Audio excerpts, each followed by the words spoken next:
আমার হাঁস আমার চাষ করা ধানই খাইব, আমার একটা হাঁসও যেন কোনো শিয়াল চুরি না করে।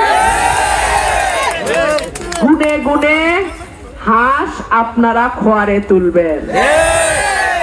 15 বছর হাল চাষ করলাম, বীজ দিলাম, ধান লাগাইলাম, ফসল কাটার সময় যদি মরুভূমি আসে কেমনটা লাগে? ঠিক আছে, আমার হাঁস আমার চাষ করা ধানই খাইব। আপনাদের দোয়া চাই, সাহায্য চাই, সহযোগিতা চাই। আর আমার মা বোনরা জানে হাঁস কিন্তু সমৃদ্ধির প্রতীক। একটা হাঁসের একটা ডিম, একটা ডিম একটা ছানা।